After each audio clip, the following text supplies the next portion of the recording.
All right. Hi and good evening. We are outside of, actually, Scott is in Seattle and I'm outside of Seattle, and we're going to talk about what we're calling unexpected SEO. And it's just one aspect of the big SEO topic tonight. And before we get started, I am so excited. I have my, oh, and my camera's going to autofocus, so I will try not to move a whole lot. I'm using a new piece of technology, which is really cool. Thank you very much, Scott, for giving me a camera to use. And I've got my trusty water bottle. Scott, what do you have this evening? Oh, you're not going to let me get away with anything, are you? This is the I'm first not. time after how many of these guys that I've been able to remember to bring something like scotch. So there we are. And with that, all right, Scott, I'm ready for the open if you are. Well, I thought it would be perfect tonight, and well, we'll see. Okay.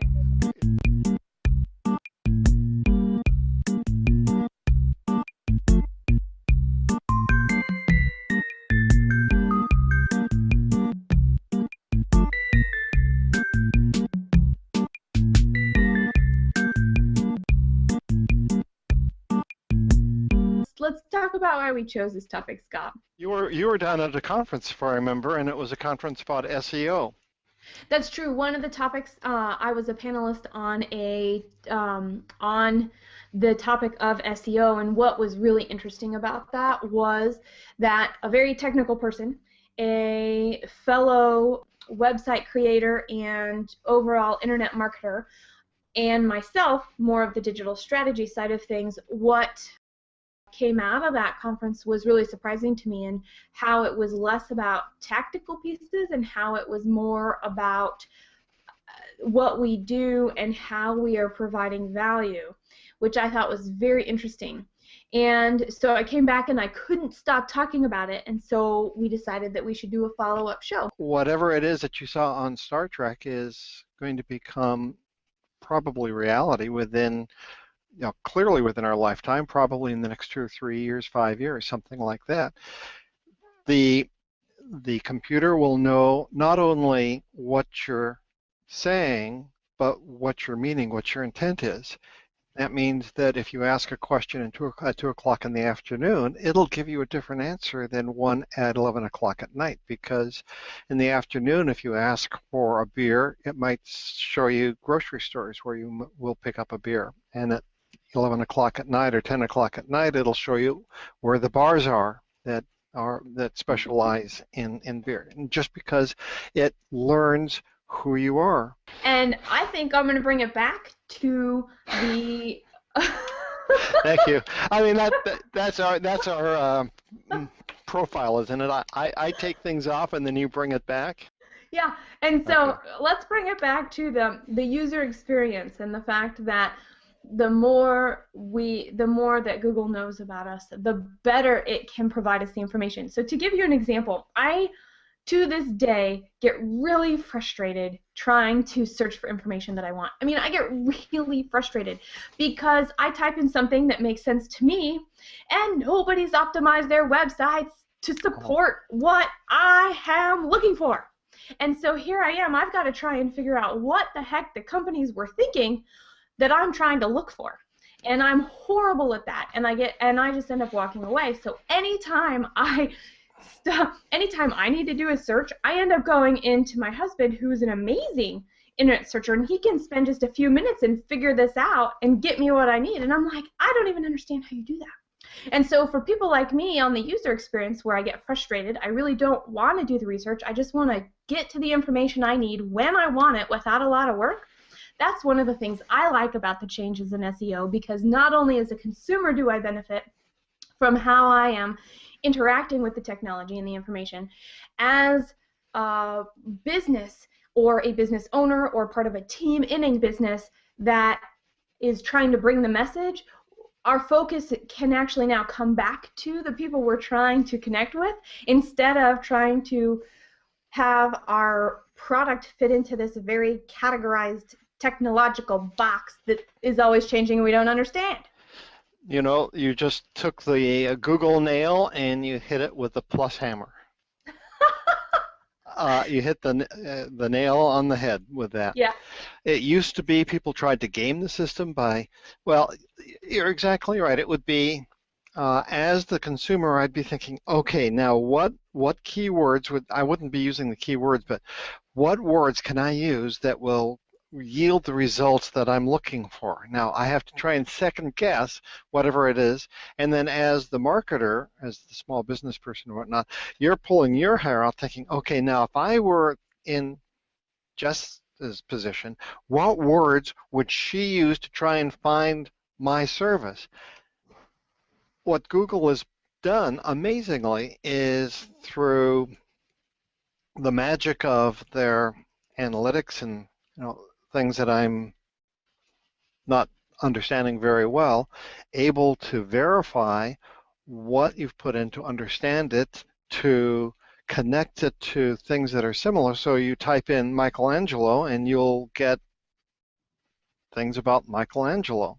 That means when we're thinking about search engine optimization and SEO, that technical stuff, it actually really does matter. When we're building our website and when we are working on making sure that our pages load fast, when we're working on making sure that we're taking care of our title tags and our headings and how we organize information and the images that we use.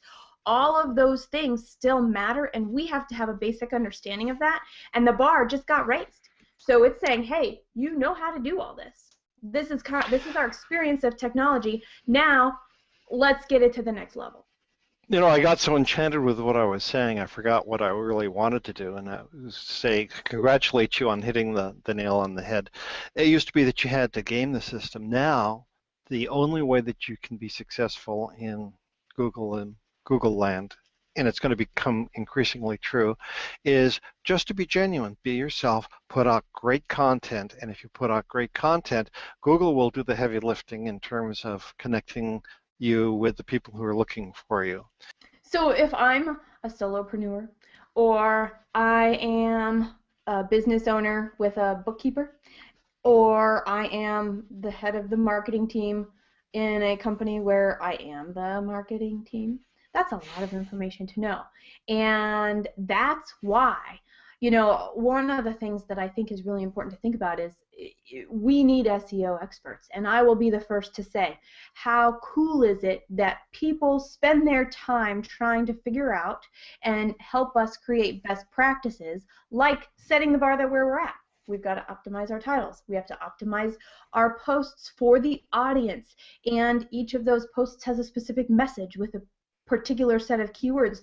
Those are the basics. And then to be able to build on that and to say, okay, so now that you've got the basics, what is your call to action? What is the reason that somebody wants to stay on your website and talk to you? What is the opportunity for sharing that content out to their networks in such a way that helps spread awareness and or information and or actions for a particular process that we're trying to do in our business? And I think that SEO experts are amazing people, and I think that their roles are changing. And I hope that they all embrace this, because knowing that it's getting harder and harder to game the system, and it comes down to doing the hard work. It's not difficult, okay? Not difficult, the hard work. It's the stuff that not everybody is doing. If we're taking the time to do the hard work, over time that hard work pays off. Whether you call it hard work and not difficult work, or the tortoise and the hare, or whatever other thing you want, right? It's the same idea. Yeah. What I heard you're talking about are the basics are remaining the same. I think a theme that is evolving out of our discussion is that we're in a period of transition, so there's something new, and in order to keep up, you could try and do it yourself, but maybe you might want to find someone who spends full time on SEO, which is search engine optimization, and then they can keep you at the leading edge. And then as a function of time, you will absorb enough of it so that you can wean yourself enough from the necessity of having an expert so that you can do a lot of it yourself, and then they can hold your hand or they can backstop you to make sure that everything is going well. But it isn't as if you have to hire someone and then they're going to do 100% of what is necessary. You hire someone and you become a team, and over time there's a natural water level that balances out how much money you have, what your balance is, what your needs are, how much time you have, how complex your messaging is, all of that. And it'll work out just fine, especially if you have someone who's a professional who's watching out for your back on this ever-changing landscape that we're in right now. What do you think, Jess? I'm gonna have to totally disagree with you. No, in fact, I didn't know you were going to say that. You're always throwing curveballs at me. Is this a good time for us to, actually, this might be a good time for a video insert. What do you think? Almost. Okay. Okay. And the thing is, I would say that what I love about SEO and what we're going to see in our video inserts is that even though there's so much we have to keep in mind, there, like what you said, the part that I agree with is that we can do a lot on our own, and SEO for ourselves is much easier than ever before. So as an individual or as a small team or as the only person on a team within a company, we have a lot more within our grasp. The downside is there's a lot more to learn, and so whether we're paying an SEO expert or have a relationship with an SEO expert or a place we can go that's trusted for information, that's where we differ, because I believe we have to have that, no matter what form it takes. And I think we actually might agree more than maybe I'm giving us credit for. You just happen to take a particular, you went from really big to really small, and I wasn't prepared for that. So, you're so diplomatic. What you're really saying is that I was either wrong or inarticulate, but that's okay. Actually, well, maybe I was being nice to myself instead. Okay, this is a good time. Yeah, how do we get out of this? No, really.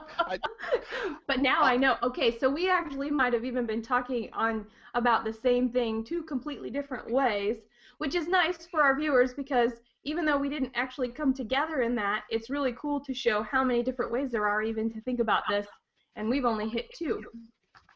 I'm going to go to there is nothing more powerful than Google Plus or Google to figure out what to provide you when you're looking for something. And that's how I'm going to introduce this recent segment from Stone Temple Consulting on SEO. So I'm going to mute my mic and hope this works. I strongly believe that Google Plus is the most powerful in this aspect ever. It's built by Google. They understand what's going on, many things that we don't even, that are not even clearly relevant to everyone else on the page. They understand what's going on from the back end.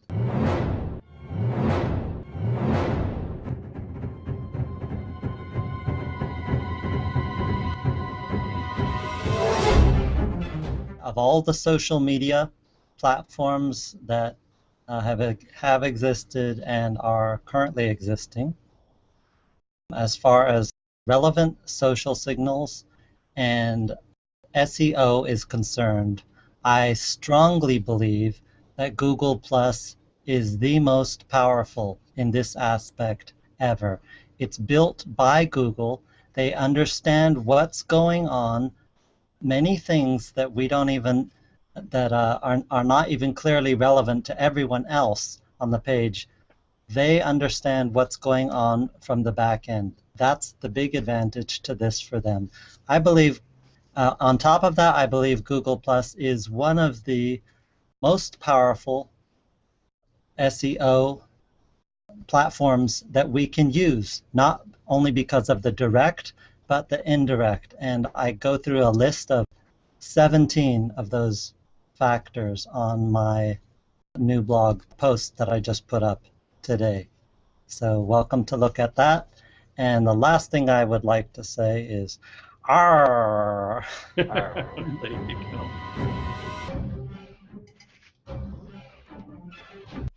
Okay, so there we go. So there we go. Well, and that was actually a really good description of some of what you were talking about earlier with, you know, the whole idea of providing us information in a way that we are ready to receive it. And one of the things I like about what we're doing with what the opportunity is here is that we now have the opportunity. Okay, so the consumer experience for a long time had to do with content or websites or this really cool flash introduction or just the fact we had a website with a really cool graphic on it. And as things are changing, it's all becoming about the experience, and one of the things that search engine optimization gives us is the ability to transcend the technical details and actually create an expectation and offer an experience in a way that we haven't had 5 years and 10 years ago. And it really gives us the opportunity to connect with people on a new level. So a big, huge brand has a very different objective with that than a middle-sized company, than a small company, than an individual that has a company. And I think that the playing field is leveled somehow between all of those and how we take advantage of it. Time is money, and resources, are a big part. So how we use our resources is what becomes the differentiation, right? So when we think about SEO, I think a lot about how do we engage with the people? What are we bringing to the table in our business, no matter the size of the business? What are we bringing to the table, and is what they experience online interacting with us on Google Plus or Facebook or Twitter equivalent to when they click through to connect to a blog post or to a video or to an image? Is that experience the same? And if it is, we're building trust and credibility and authority. If it's not, we're not talking to the right people or anything like that. So that's something that I would think about in terms of content and what we have to bring to the table. What do you think, Scott? Well, I'm sitting here and I'm thinking, if someone is tuning in and they're not really tuned into what we're talking about, I'm wondering if they would be confused. So I'll have a question for you. I'm going to put you on the spot, but then you can turn around and put me on the spot as well. For someone to really get inside Google search and for them to be findable by someone who's looking for them, what are 3 or 4 typical things that they could do in order to accomplish that? Okay, I'm going to repeat the question to make sure I understand. Okay. What are a couple of things that somebody can do to be found today? To be successful in Google search, yes. To be successful in Google search today. Yeah. Concrete. Concrete. Rel author tags. Having a Google profile that is attached to your website.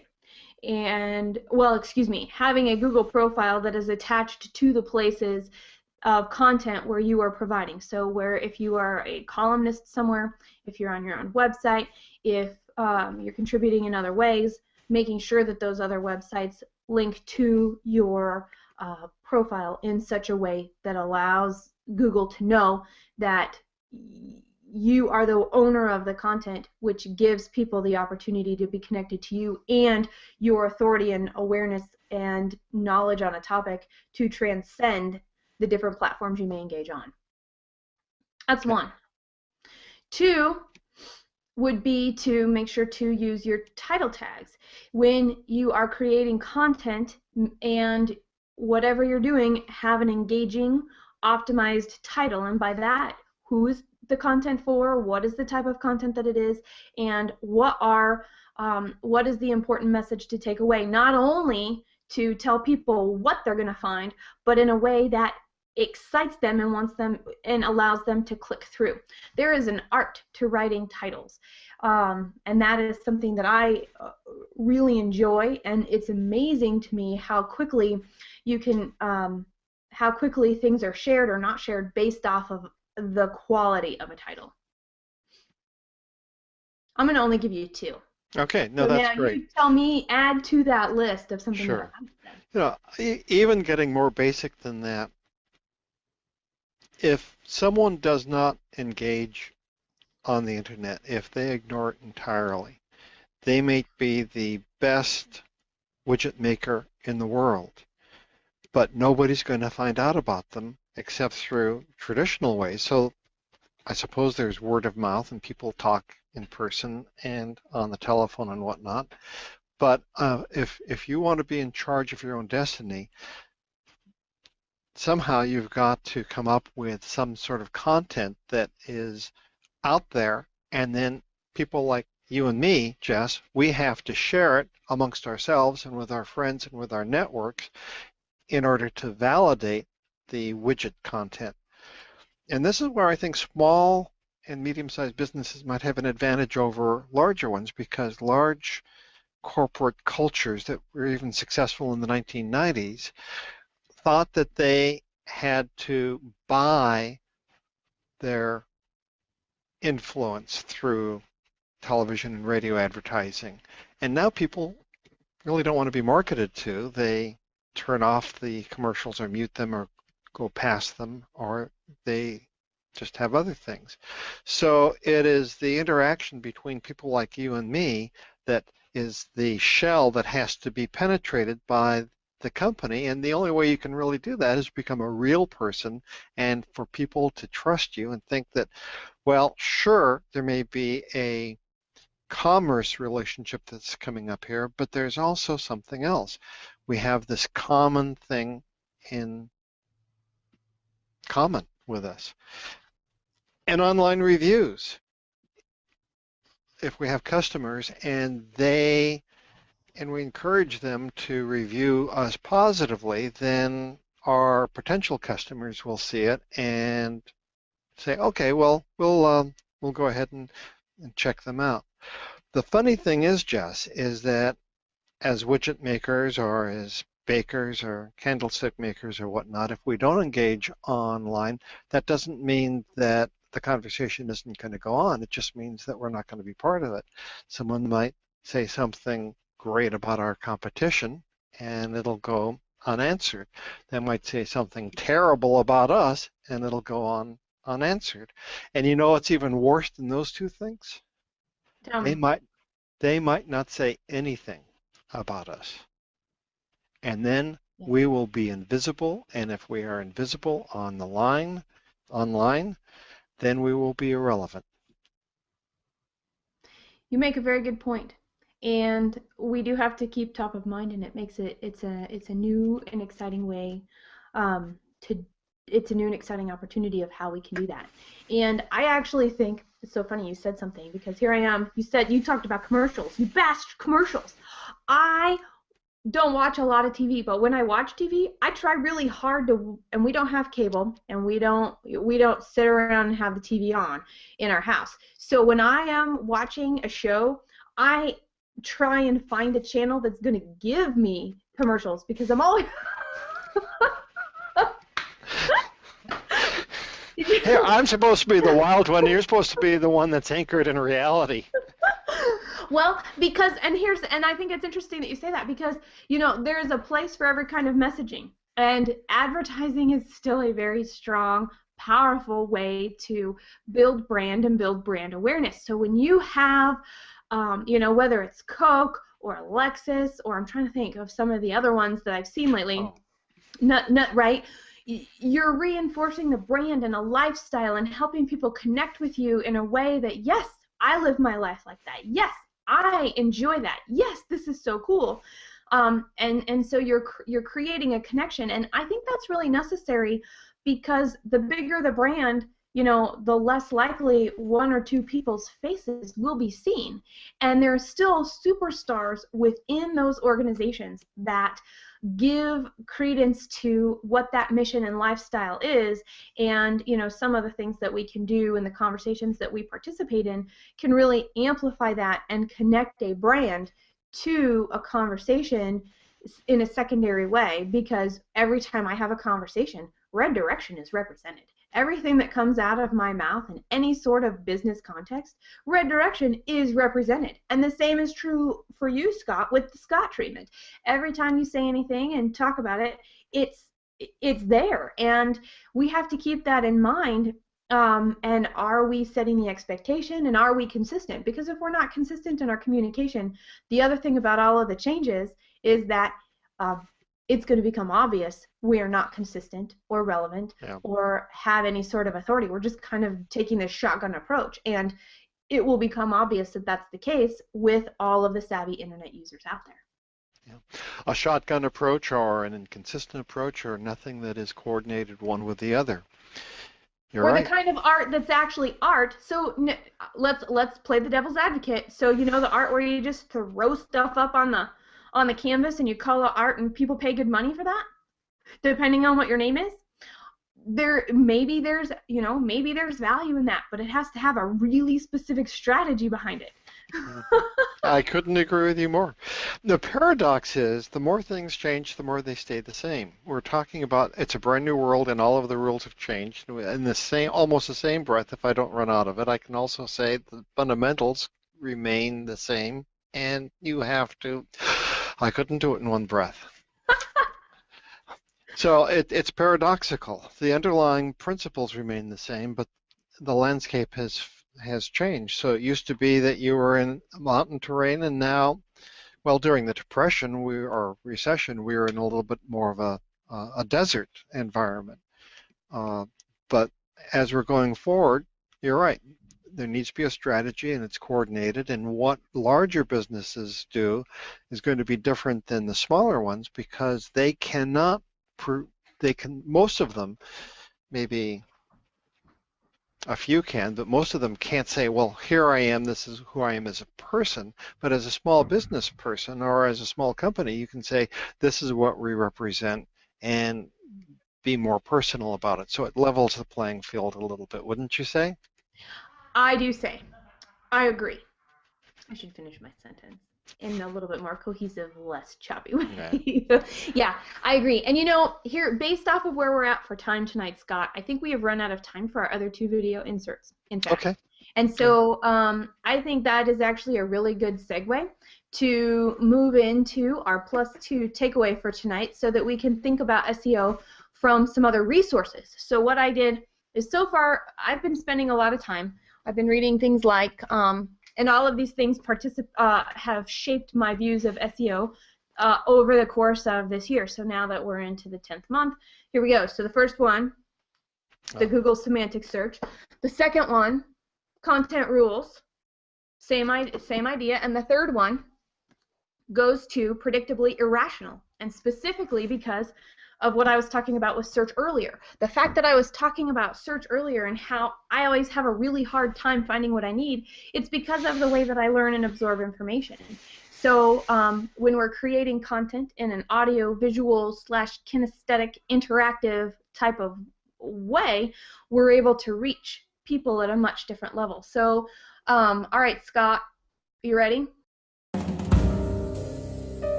I put together 5 resources today that will help us with SEO.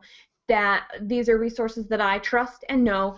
And the first one is the guy who actually wrote the Google semantic search is Dave Amerland. And one of the things that I really like about what he talks about is how there are technical things that we can do to be set up to take advantage of creating that experience and what that means. And the Prezi, there is a link to an actual interview between David and a guy named Al, and it was really interesting how it played out in the 2 sides of the spectrum. So I would recommend that you take a look at that. One of the things that was common by both Al and David in this was that everybody thinks they know SEO. We all can have a checklist and we can all do this stuff. And realistically, they also talk about the fact that with all of the changes and how technology is working, and especially right now with things like Hummingbird that are coming around, and the whole idea of semantic search, turning everything into a question and being able to create a great experience, what that allows us to do is really it allows SEO experts to really have a place because they have to guide us. From the biggest companies to the smallest companies, they need to be able to guide us through these changes so that we are using our energy wisely and we're making the positive impacts that we want to make in every aspect of impact within our business, from top line to bottom line and middle lines and customers and employees and all that good stuff. And so then the next resource is one of, I would consider him a friend. I've known him for many years. His name is Dave Collins, and he does software promotions. And what he does is he does pay-per-click for software companies, among other companies, and so that's his specialty. And Dave actually presented at a conference earlier this year, and what he talked about at that conference, which I unfortunately didn't get to go to, but I saw a transcript of it, which is what is linked underneath Dave's picture there. And he talked about the fact that 70% of SEO is simple. So that is reinforced by what Al and David were talking about, that everybody thinks they know SEO. Well, it's because we can do 70% of it really easily. It's that last 30% that can really make or break and guide us and take advantage of differentiation and opportunity. So the other piece is that I took away from the summary of his presentation, and what I hear him say in his blog posts and other things, is that manipulation of the algorithm is dying. And I think, Scott, you are somebody who also echoes that as well.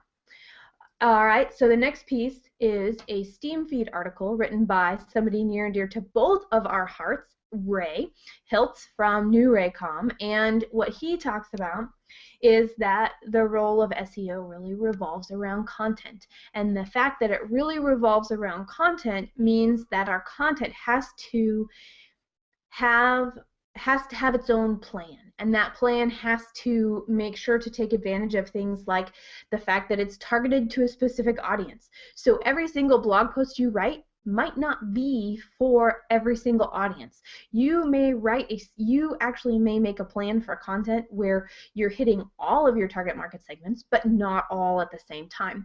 More targeted is better. Along with that, it's got to be useful and it's got to be contextual. What is the value? What's in it for the customer, and what is the experience supposed to be?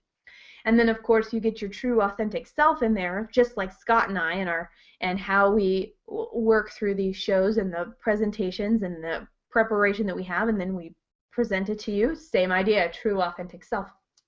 And then my fourth resource is Ian Cleary, and he is a different kind of fabulous dude. I've only known him for a few years, and I was able to call him up and talk to him, and he was very pointed with me about a lot of things and helped me know what questions to ask in the realm of content and objectives to really clarify my business plan and understand what I wanted to do and the roles of how I presented it online. And he actually talks about, I referenced an article that I really liked of his called 9 SEO Mistakes, and 3 of them really struck out, and they actually resonate with what we were talking about tonight, Scott. And the first one was poor profiles, whether it's on your own website or whether it's part of what you do for guest blogging. A poor profile can really, really negatively affect your SEO, so make sure that those are in tip-top shape. Another one is not optimizing the title, and he describes it in his own words, but when I think of optimize, I'm thinking keyword optimization, but I'm also thinking optimization for clicking, responding, forwarding, taking some sort of action. What is the purpose of the content behind the post, and is the title by itself going to get you the action that you want or the next step? And then my last resource happens to be Phoenix, aka Hummingbird, and the whole idea being that we have the ability to receive results of no matter what we put in the search bar. We have the ability to receive the results in the form of the answer, and based off of what people type in and how they type in, the ability for the search results to give us the opportunity. So if we type in the best place to eat in Woodinville, it's going to, it might bring up different categories. It might bring up burger bars, and it might bring up coffee shops, and it might bring up cafes, and I get to choose which one I want. And that's something that's really exciting as far as what user experience goes. And then one of the things that this sets the stage for goes back to some of the other conversation that we were having. No matter how big or small the company, content that is just informational and then it just sits there still has a place. However, it is not as valuable as content that creates dialogue and conversation today. So there is going to be it'll be interesting because I don't understand what that means, and I think we still have to do a wait and see of how does the concept of evergreen content fit into this new way of searching in some of these new algorithms, in addition to, you know, creating engaging content on a regular basis, being there to talk to other people, being there to receive and respond to people, among other things. And that's really where we're going as a user experience. And that's it for our +2 takeaway.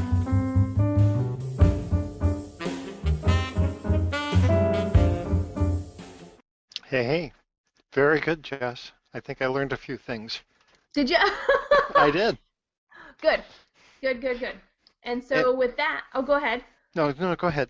I would say with that, I think I'm ready. I think we're at the place where we should totally start wrapping up and give up our closing comments. So how about if you start? So it's a marvelous journey that we're on, and one of the things that makes it so interesting is that above all, I think Google Plus promotes relationships between people who want to be social, and that's what it is. We're here because we want to be social, and then everyone else is living a real life.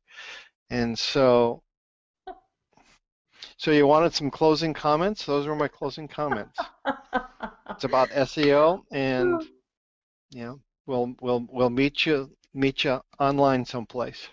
That's right, and I actually think that's a great way to end, is that we like being online and we also like being offline, and the opportunity to have a conversation online much more effectively and like it would be if we met each other for coffee, or if we ran into each other at the store, or we're walking our dogs and we meet our neighbor, whatever real life example you have, we have that opportunity now more than ever before. And I think it's great that people who have knowledge and information and can bring that to the table and share it in a way that helps people share, that brings more people to the table, allows us to have our fields of expertise and our knowledge base and our own shiny star superstardom opportunity within the bigger world, because our world wouldn't exist without the people in it. And I'm a big believer of that, and SEO allows us to see more of the people behind the scenes.